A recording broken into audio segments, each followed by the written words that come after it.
The views, thoughts, and opinions expressed in the podcast belong solely to the hosts and not the host's past, present, or future employers.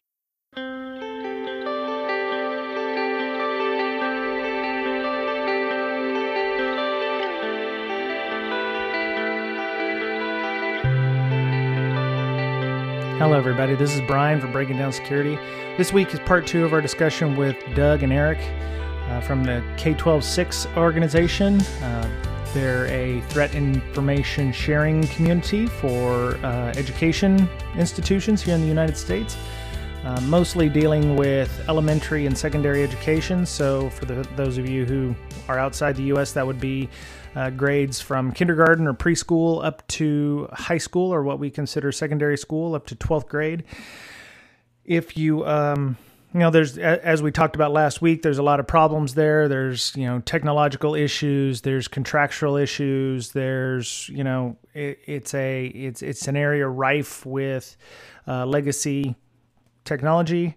And, there's not a lot of security or IT people who may be available at various organizations to do things. As we have heard, it's sometimes you get, it's like when you go to your parents' house, you're the person who knows computers. So you get to do, fix whatever it is that has infected your parents' computer or your siblings' computers or what have you. So their job is to help with threat information sharing.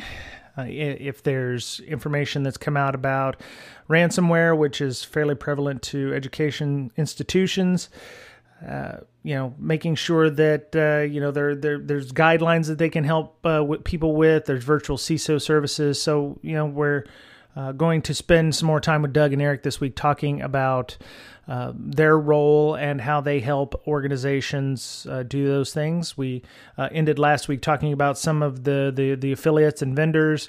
I think we talk about the ambassadorship program this week. So if you're interested, not just here in the U.S., but elsewhere, if there may be similar organizations that do EDU advisory services, you might want to reach out to them and see how you can help your local schools or educational institutions with things like IT or security or best practices to help shore up their defenses. So hope you enjoyed this, and we'll get started. Yeah, there's no question. And I mean, I think this is the interesting thing, right? So our parent organization is a nonprofit. We're a nonprofit. Eric and I were doing this work and spending, frankly, a lot of time outside of our day jobs working on this issue, not getting paid for it. But we all believed collectively and enough in this need, and met people like April and Nathan who also believed in the need. And so we actually bootstrapped K-12-6. Right. We're not a recipient of a big government grant. We're not a recipient of, $1 billion from a Cisco or a Microsoft or $1 million even, right? The Global Resilience Federation, invested some money in us as a nonprofit to grow. And we have, worked over the last year and a half to bootstrap our operations to where we are. I think, as Eric and I talk, there is so much more that could be done that we would love to do. More schools that we could and need to serve and need to be served. And frankly, we are charging for our membership, right? But schools need these services, and their budgets are strapped, right? Quite considerably already, right? It would be, fabulous. It would be, to get that kind of support, and we're looking for it. But it's not. We're not going to wait to do the work. In the meantime, we're just going to try to, keep on doing the right thing, and hopefully the momentum will continue to grow, and people will start to recognize the need, and sort of we'll build it and they will come, is the approach that we're taking. Yeah, and actually one thing, going back to your initial question about how do we get the word out and stuff, and actually I'll let Doug talk about this, but one of the things that's which you've already kind of quoted from is our yearly report, but that's Doug's working on that currently to get that out. So that's one of a big piece of recognition for us. Right. Okay. Yeah. No, that's great. Mr. Betcher, you've got some kids. Miss Berlin's got a few kids. I've got one. What you're thinking, when you do you get emails from school, or, what keeps you up at night when you're thinking about, your kids, Social Security numbers getting dropped by, your school system or something, They don't have any credit right now, so they're nice and pristine, and nobody's going to know, and they're going to fly under the radar. And they go to buy a car, and they were involved in some breach 5 years ago, and they can't even get a 1987 Yugo. So does that keep you up at night? I'm just really glad they all switched to Chromebooks. Oh, right. Right. But there's a lot of truth to that, though. Yeah. Granted, I think all of the, every grade has their own password. So they all share a password across the full grade. Yeah. There's still, there is so much stuff like that in schools that you just, when I walked into schools the first time, like I said, after coming out of the private sector, I just thought, how can you even think about doing this? But to them, it's just like, oh, this is just how we operate. Yeah. Then they told the kids that their logins wouldn't work except if they were at school. And it's just G Suite. That's not a thing. Yeah, they saw through that in about 5 minutes, I think. So yeah. Well, when you tell a kid something like that, what's the first thing they're going to go do? They're going to go test it. They're going to go test it. Of course. And then email everybody, hey, here you go. This is how things work. But it's funny because this is what I tell people all the time about the bad guys. This is how bad guys operate. They find something and they share it with everybody. Yeah. And so we're losing because we don't want to share anything with anybody except for the stuff we're not supposed to share with everybody. Right. So Yep. So what's some of the biggest changes you've seen since you've stood this up? Obviously everybody's trying to go to the cloud. G Suite, Ms. Berlin mentioned G Suite. I think my daughter's school was using or is still using G Suite at one time, but there's probably some orgs out there using Office 365. If the school doesn't have an IT organization that understands that, you've got somebody who's just like, oh, I've got a credit card and I see an Office 365 login, I'm going to go ahead and buy that. Do you have specific guidance, or let's say somebody does come to you and say, hey, we need AV. Who do you recommend? Do you have a checklist, or, I know you said you're vendor agnostic, but do you have resources where people can, sit down with you? And I know you mentioned the virtual CISO items. Is that part of the virtual CISO thing? It's like, hey, here's some AV that doesn't suck, or, hey, here's some of the new ACLs that you should be blocking on your firewalls. So I don't think. Yeah, so I don't think, I'm not going to, in one of those sessions, recommend, say, hey, here's, but if they come to me with a specific product and say, hey, we're looking at this product, what are your thoughts? I will give them that. But this is one of the points that's important for members and everybody to understand about K-12-6 and other member sharing communities is this is where the strength of the community comes in. Because this is where you go ask other members, hey, and actually we've had a number of RFIs just on this, where a member will say, look, we're looking at a new firewall, or we're looking at whatever it may be. And they'll send an RFI out, say, to other members, say, hey, how are they to work with? What were your costs? All the questions that you want to ask. That is exactly one of the things that membership, the members should be doing in that communication with each other.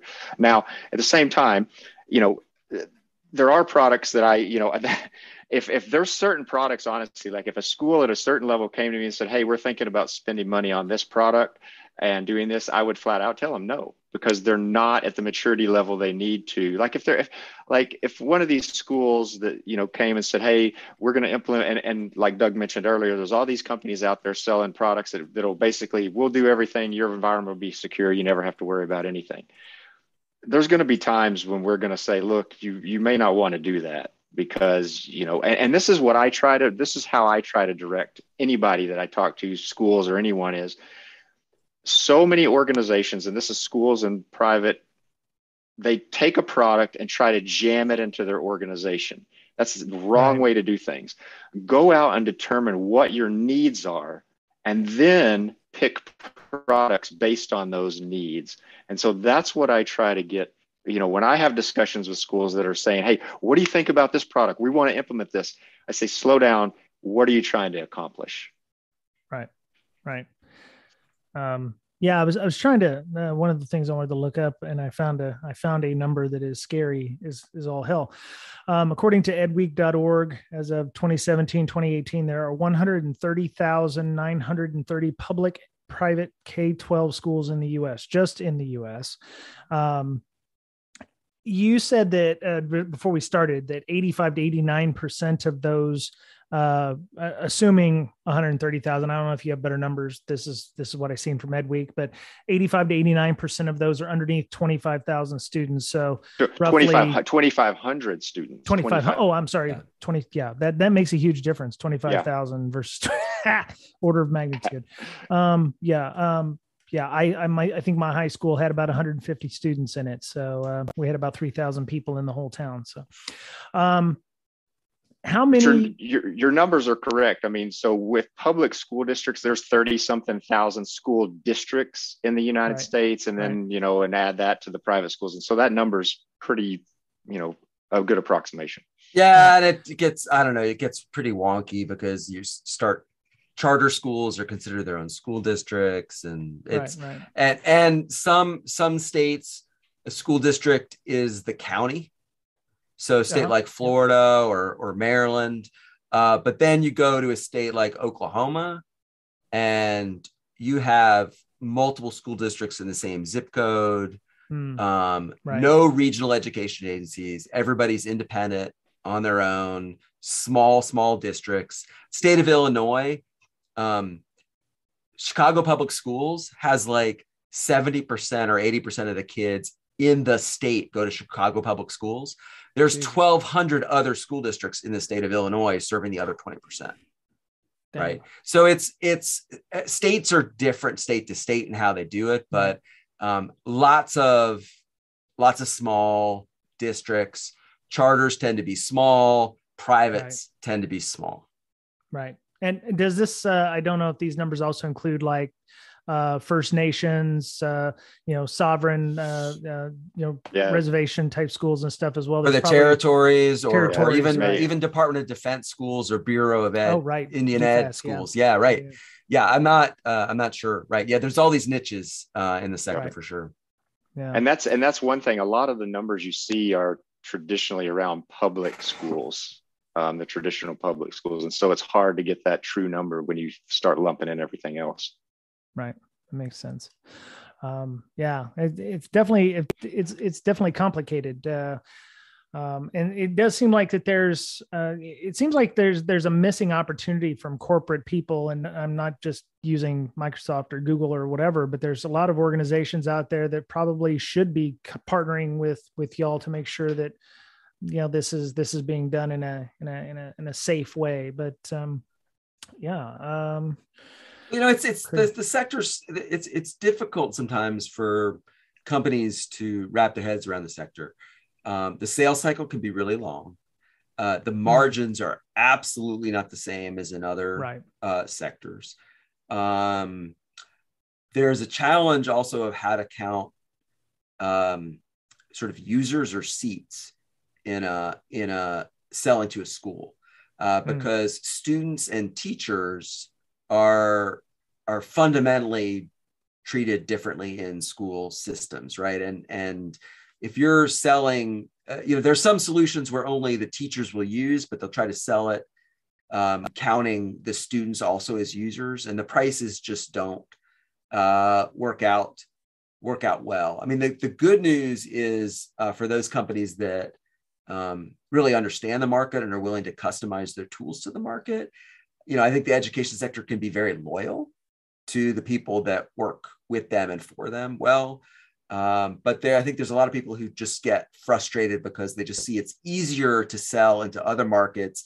They'll get quicker sales, higher margins for less work.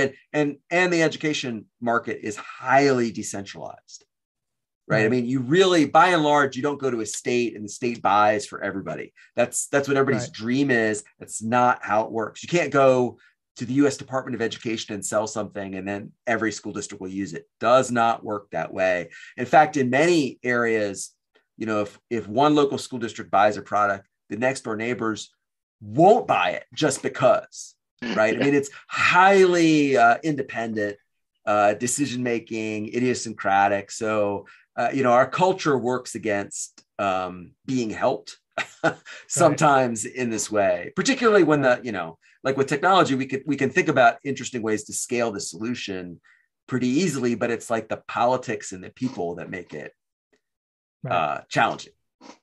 Yeah. Okay. So we've been talking a lot about how communication, and one of the things that I added here for a question was, what does it look like when you're communicating security events? Log4j came out. SolarWinds was out early last year.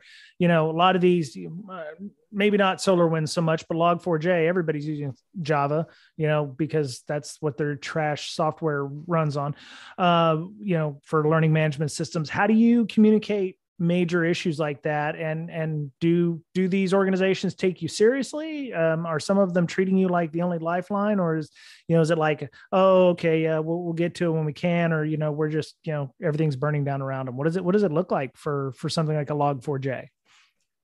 I mean, so I can talk a little bit about that. So, it was pretty clear to us very early on, this is going to be a big deal.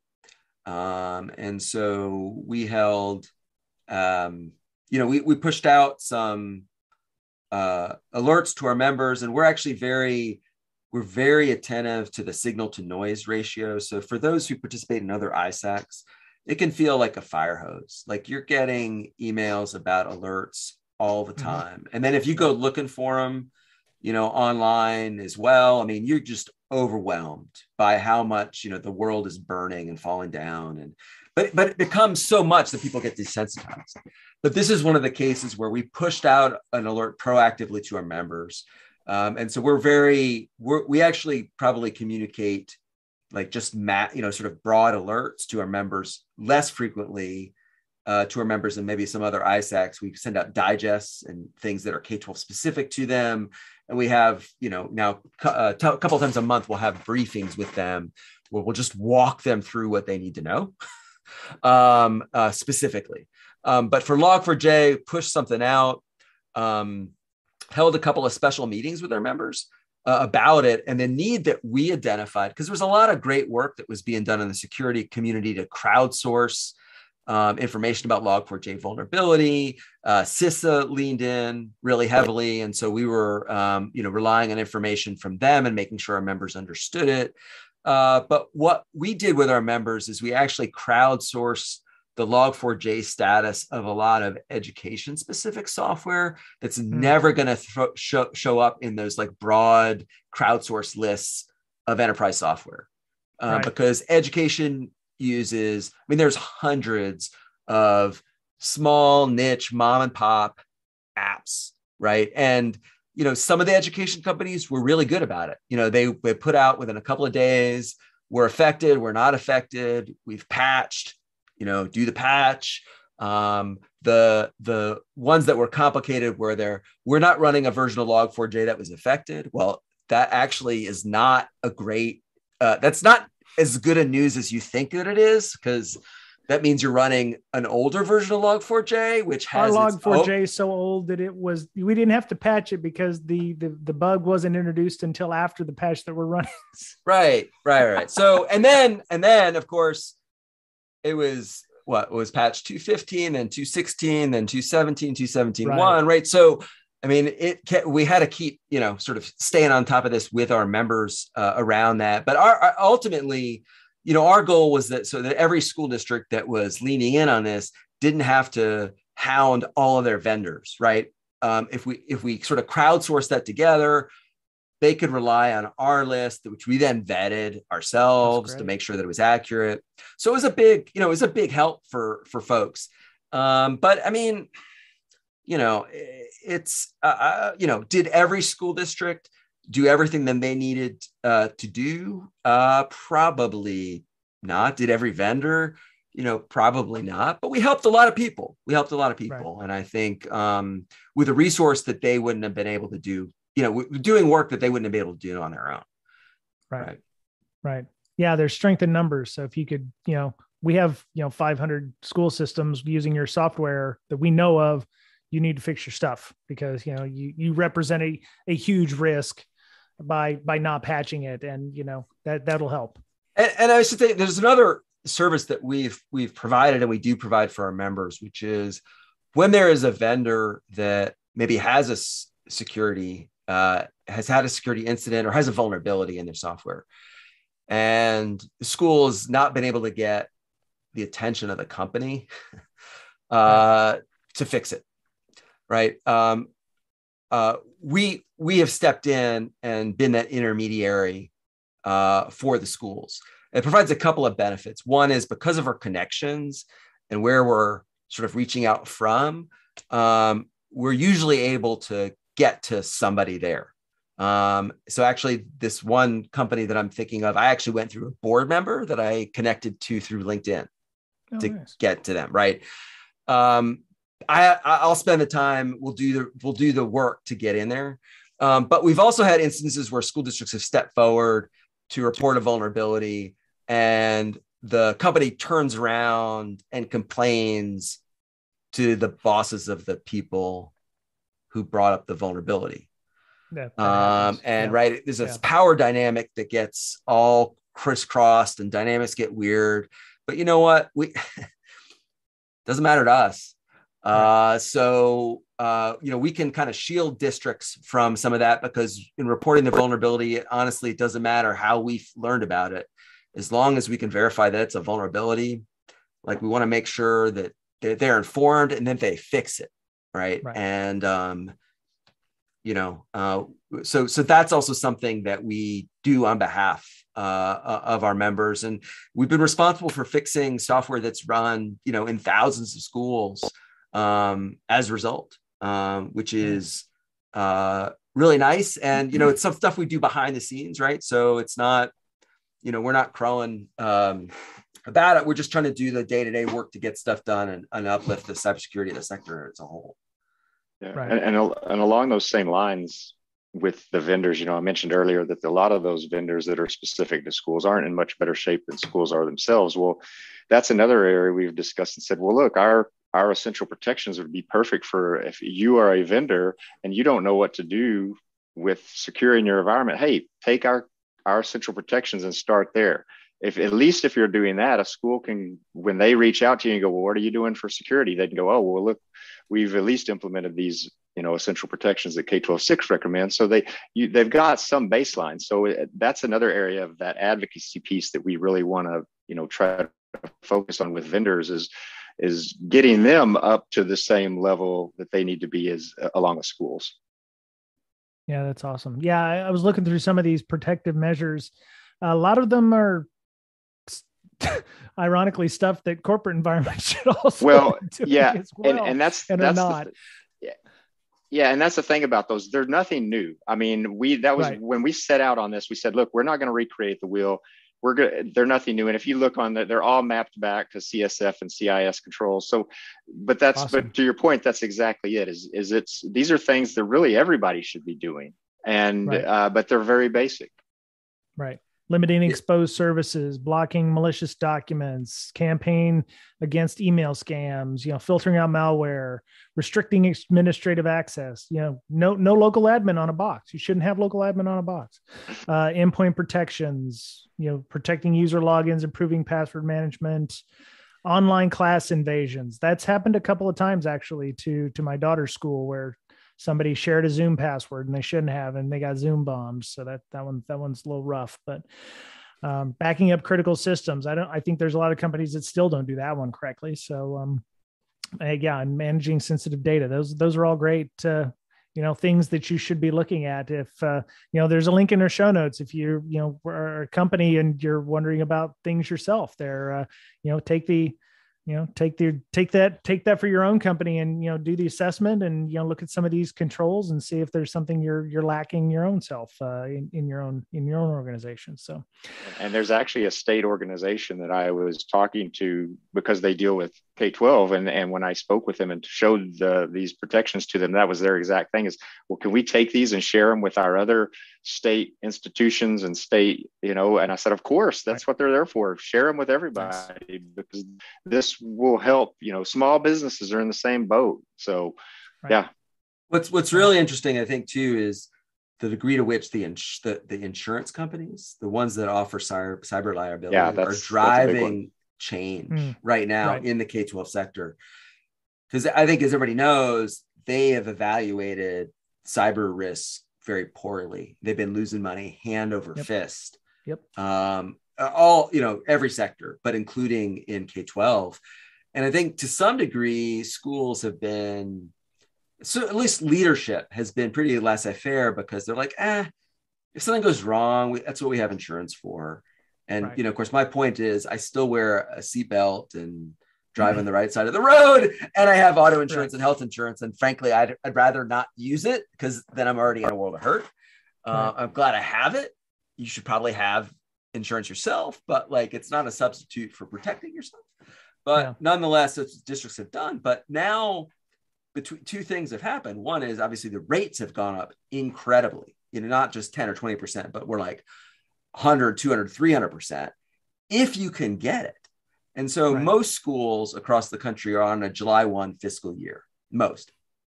So they're looking at renewals of their liability policies this spring, they're just starting right now. And the questionnaires that have come out from insurance companies, it used to be there was a question or two. Do you do this? Do you do that? And it didn't matter what you answered, you still get your insurance. Last year, maybe they were getting questionnaires of 3 or 4 pages. And in some cases, they were saying, you really need to put these controls in place. This year, the questionnaires are double that size, 6-10 pages long. And if you don't put in place these controls, they're not even going to write you a policy. Maybe in last year, maybe they would say they write you the policy, but they double the rate. They're not even going to write the policy. And frankly, the things that the insurance companies are asking are hugely overlapping with our essential protections list. So we've even been in some conversations with some school insurance pools and their insurance companies. Maybe you should just accept our self-assessment and our essential protections, because we're not making this stuff up. This is based on, it's ties back to NIST and CIS. It's based on the data that we've been collecting about actual cybersecurity incidents affected by schools. It's totally responsive to alerts that the FBI and CISA have put out that are school specific, not just general ones, but school specific. They're CISA or maybe it was FBI put out an alert about Zoom bombing, right? How to defend against it, right? Right. So there is some of that guidance that's available. And so we've taken all that in mind as we built these sets of controls. So, there's not really an accepted standard for schools right now, but it does feel like we're coalescing towards one. And I think it's going to look a lot like what we put together. And frankly, if it is what we put together, fabulous. If it's 80% of what we put together and some other stuff, cool. There's no standard right now. Right. And that's just not acceptable. And I think as a parent, as a taxpayer, if I was an employee of a school system, I'd be pretty nervous. I think, folks said their parents and their kids are in schools. How much confidence do you have in the care those schools are handling, not just the personal data, but one of the attacks that has really taken off against school districts really starting in 2019 has been ransomware. Right. And so we've seen major school districts having to shut down for days or weeks, some of their systems losing data, right? Because they can't deliver education. Like they can't route the buses, they can't answer the phones, they can't get to the curriculum. Right. There was a school district down in Texas where the ransomware actors didn't like how the negotiations were going. So they started to email the parents directly, complaining and said, parents, just want you to know your school district's IT security is awful. We stole all their stuff. You should tell them to give us a call back and pay the ransom so we don't dump your kids' information on the dark web. I mean, oh my gosh, education. So that's we've brilliant. got some of the best stories. I have to tell you, there's down in Florida, there's a mother and her daughter that are facing criminal charges for using electronic systems to make up votes for who was going to be homecoming queen. Oh my God. The story in Missouri about the governor and the reporter, where the reporter, did view source and said, you have a problem, and the governor says you're hacking. That was a State Department of Education website, right? I mean, so that was that was teacher data, right? So people don't see that as well. So, I mean, plus kids hacking. I mean, there's always good material here for sure. Yeah. I going back to the insurance stuff, a lot of people, when they first get it, they think, oh, well, we'll pay $30,000. And, if our complete, service gets completely owned, we're just out $20,000. The insurance will pay for it.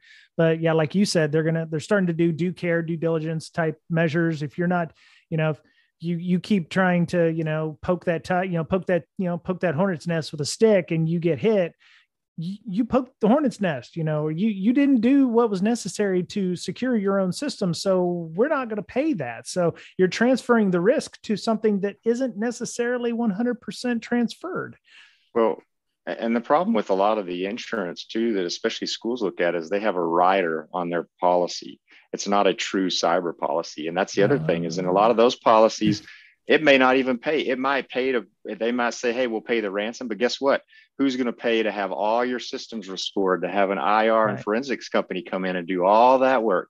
Is it going to pay for that? So there's a lot of issues that go into the cyber insurance side of things that they don't even, I think about, because, hey, when you have a rider, it's just, okay, we're going to match a little bit on what you've already got. So it's another issue that just, I don't think is thought about the right way. Well, and to say nothing of the longer tail remediation and like rebuilding of systems, right? Because there's a couple of major school districts that got hit in Maryland and New York. And for medium-term recovery, I mean, they're asking for anywhere between both of those districts, $8 and $10 million in new budget for technology to get their systems up to snuff so they can protect them in the future, right? Yeah. So that's not even the immediate response, which might have been $1 million or $2 million, right? And I don't know if they paid or not, right, or what was involved in that. But I mean, there's IT management in general, I think is challenged in K-12 because I think it's not as proactive and not as systematic. It is something that is, it's understaffed, it's underappreciated, it's higher turnover. It is definitely a challenging arena. And I think a lot of people are in it because they're in it for the kids, right? Because they know what difference they're making and how much they can help and how much they're relied on. But we also do see people burned out from it, and it's understandable why that happens. Yeah. So I think Ms. Berlin, Mr. Betcher, I have one more question, but do either of you have any other things you'd like to bring up or mention? Let me see. Do any vendors give things for free to school districts? I'm sure there could be a tax break or something like that, but I can see maybe a vulnerability management company saying, here, you can use our product because, well, you won't have support because that'll cost us a lot, but go ahead and use our product. We'll get our name out there. I remember that we could use Oracle. We could download the database and use it all we wanted. There was just a limit. And so that would get students involved in that particular, it was marketing, right? Yeah. Nobody should use Oracle. Even if it's free. No. They will never be a sponsor of the BreakSec podcast for this reason. So, now I apologize if they are a K6 sponsor, but they are not. They are not right now. So. Not yet. Okay. Right. but so this is the thing with K-12 that where that so Microsoft and Google have done some of that, not on the security side, but in general, when they said with students, hey, you can use Word and our Office suite, Google Suite, because then kids get exposed to it. Like you said, then when they go to college, guess what they want to use when they go to the corporate world? Exactly.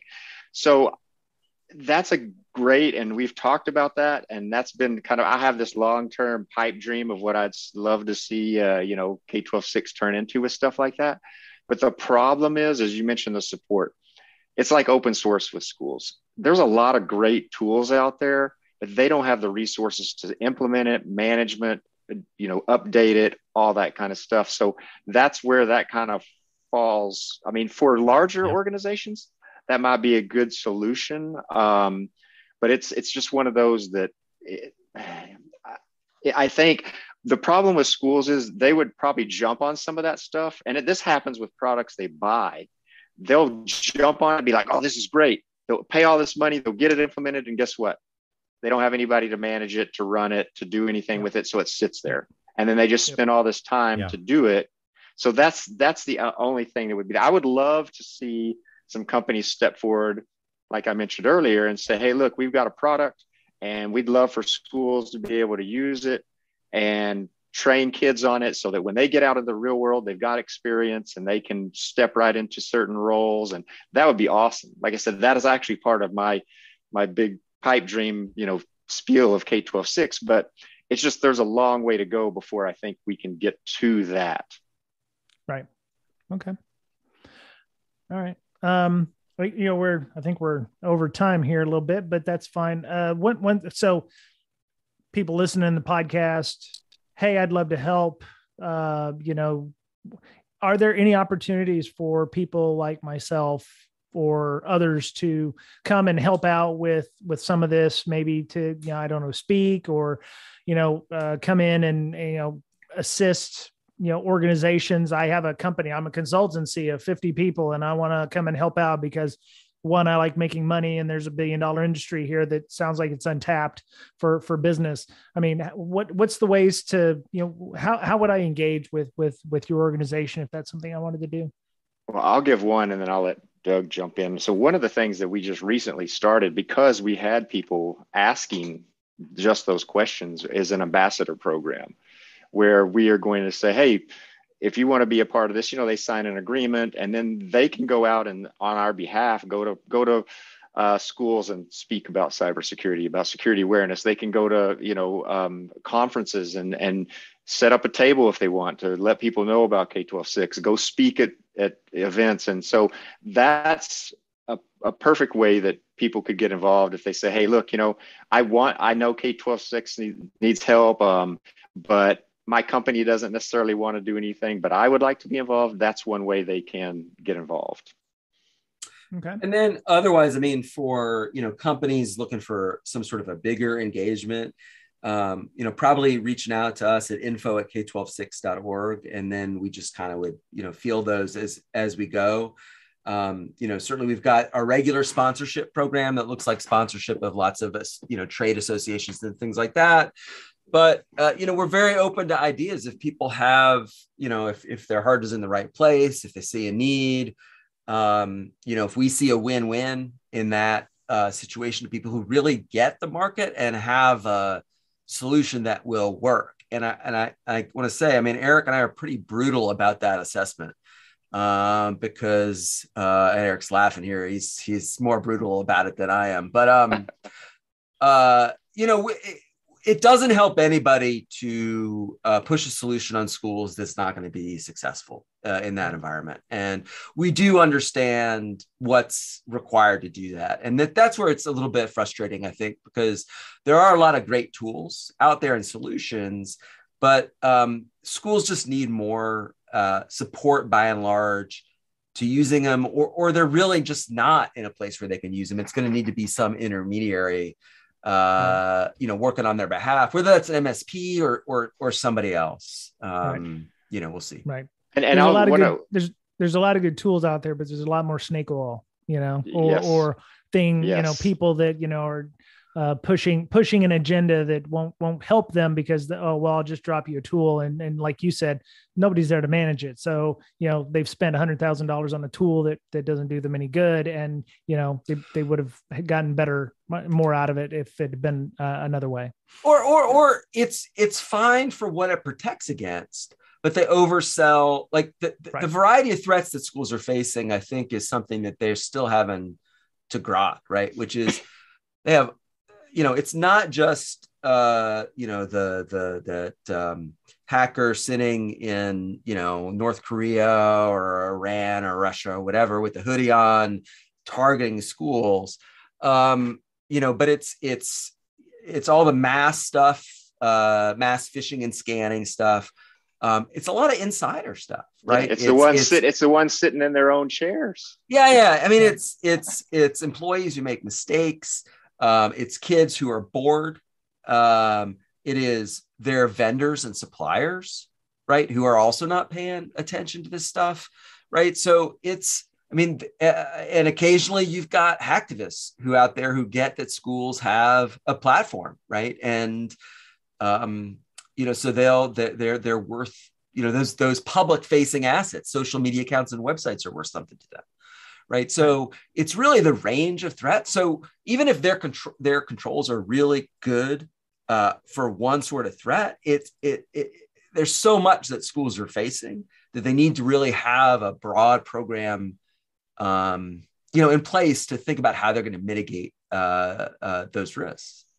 Yeah. And that's what I always keep people coming back to the basics, which is, our essential protections. Do the basics first. Yeah. If you're not doing those, no product is going to make, high dollar product, this or that. Just do the basics. Right. That's great. That's great to hear. So yeah, if you're looking for volunteer opportunities, feel free to, there's opportunities to raise awareness without, selling a blinky box. So that's good to know. So I think we're good. Is there any last thoughts, Doug, Eric, and then we'll wrap the show up. I mean, thank you for giving us a chance to talk about this situation through the school's lens. Sure. I think, a lot of people don't think, they think of schools with, little kids, and maybe they're not chalkboards now, they're whiteboards or Zoom classrooms or what have you. But I don't think that people really have understood how much schools now rely on technology, just like, enterprise organizations of all types. Right. But, everything is run by technology in schools now. Right. All the employee systems, all the classroom systems, bell systems, physical security, rat traps, HVAC. Sorry, what? Rat traps? I'm dead serious. Door locks. Everything is IP based, right? And computer based. And as a result, they've exposed themselves to this risk that they didn't understand and realize they were taking on. And right. It's definitely a wicked problem, like Eric suggested. It's one where we're dealing with awareness, but it's we could throw all the money in the world at it, but if we're not thinking about it in a smart way, it's not going to solve the problem, right? It's about people, right. It's about policy, it's about raising their maturity and thinking about things. This is not, it's not a sprint. There's not just a checklist. Even if you go through our checklist, you do all those things, like the bonus is that we're going to give you then like a full NIST assessment or something, right? Right. You do these 12 things, Then you got them nailed. Well, great. We got a list of 100 coming your way. In a lot of ways, you can think of it. It's like school itself. You're never finished. You're always learning something new, and it's the same. It's the same. You do this, but hey, guess what? Now you got to go on to this. So right. Awesome. But we got to get preschool and play school right first. That's right. That's right. So Doug, Eric, thank you for coming on. If people wanted to reach out to you and ask more questions, maybe there's some educators listening on the podcast this week. They managed to find us somehow. How would they get a hold of your organization? Hey, and see what they can do to partake of K6 or K12-6. Yeah, well, I'd say probably the easiest way to get us is if you go to k126.org, k12six.org. There's a contact page there, and that'll get to us. That's probably the most straightforward way to find us. But we're also up on LinkedIn, and you can find me on Twitter as well. But just going straight to our website is the easiest thing, I think, for folks to do, and it will definitely get to us. Okay. Sounds great. Okay. Excellent. All right. So Ms. Berlin, you've got kids, budding hackers of their own, did you make the printer off limits before from now on, no more printers? No more. I don't know. Do the Marines have printers now? Like, he's in the Marines now. Okay. That's good. All right. So he's got a legitimate job now. That's excellent. All right. Yeah. Cool. No. Yeah. That's why he sent, that's why I sent him. Okay. No printing. He awesome. actually had to pay. They did all of the math to figure out how much it cost to print. It was something like 400, 500 copies or something, right? No. Across all of the schools. It was like $20. Well, you're worth paper and ink. So worth it. That's good. He would definitely do it again. I'll tell you though, I mentioned my whole pipe dream. The part of that is to take kids like that and use them to protect their own schools, to give them the guidance they need, because they're already out there messing around. So why not? Let's take them and go, hey, you know what? Let me teach you the right way to do things. Exactly. And a little bit of morals and things like that, and protect your own environment. So, it's good that those kids are out there. We just need to guide them. Yeah. Or we could just send them to the Marines. Well, that's another way. Yeah. Hey, but I'll tell you what, if there's all the services now have very good cyber programs. So that is a good option. And when schools get into trouble, they do send in the National Guard. Yeah, they do. Right. There you go. For cyber. Yeah. His punishment at home was just learning about Wireshark and packets. So very nice. So, Ms. Berlin, how would people find you to talk about everything you're doing with health, mental health issues and tabletop exercises and stuff? How would they find you? Easiest is at InfoSystir, INFOSYSTIR. And I'll be at, I don't know, I'm going to next besides Baltimore, besides Huntsville.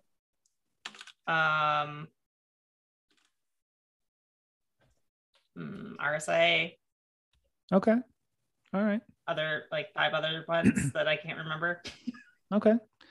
Yeah. Very cool. All right. Also InfoSec Roleplay and Hackers Health are the mental health items. Yeah. Yep. Cool. All right.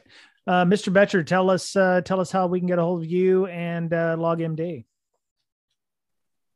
Yeah, on the website log-md.com or on Twitter at BetcherPwned. Okay. Yep. And LogMD is an incident response and forensic tool to help with logging. So if you're a Windows machine needing logging to get better logging, that will help configure your system. So there you go.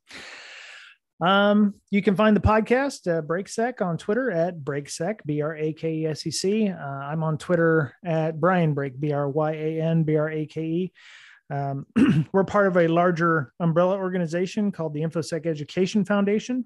We tried to put it in the name, so it's kind of self-explanatory, but we're available for discussions on partnerships and educational opportunities. We're working with Black Girls Hack and other cyber organizations to create educational opportunities where we can. So you can follow us infosec_edu_edufo. That's our other Twitter handle. So we also have a meetup. It's a virtual meetup. I do it out of my office here in Seattle, but CSEC East is the name of it. If you want to keep track of meetings that are coming up, we're the first Wednesday of every month, and we usually have a nice, virtual event where we sit around and talk about security. This month, we'll probably talk about how macros were disabled in Windows, and Office files and what that really means for organizations. I think it's probably a big game changer there. So come and join us. Just follow CSEC East and check that out. So thank you to all of our Patreon members for their support. The tip jar that we have helps out with domain hosting, Zoom, paying for Zoom, and Libsyn every month for distribution of the podcast, and just time and effort in building our community, which to segue into it, we have a Slack. We have about 2,300 members, very active. We have a code of conduct, and we're a moderated community where you can come in, and we have a threat intel channel. So if you are in education and you want to catch up on, some of the stuff that's going on in there, Riot and Page and Sec and some of our other moderators put in things that we find online that's happening to them in real time, bad URLs that are doing crypto mining or what have you.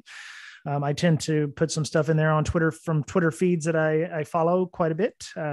So come and join us. Send us a DM to @breaksec or email us at bds.podcast@gmail.com. Tell your friends, leave a 5-star review on a podcast platform, with good thoughts and, hey, Brian, puts out a weekly show, it's not bad. I listen to it, that'd be great. Gives us more exposure. So thank you to all who have done that for us. We appreciate it. That was it for Breaking Down Security this week. Be kind to one another. Take care of yourselves. Leave the printers alone, and take care of yourselves, because, as we're fond to say here, you're the only you have. And we'll talk to you again soon. Bye. Bye.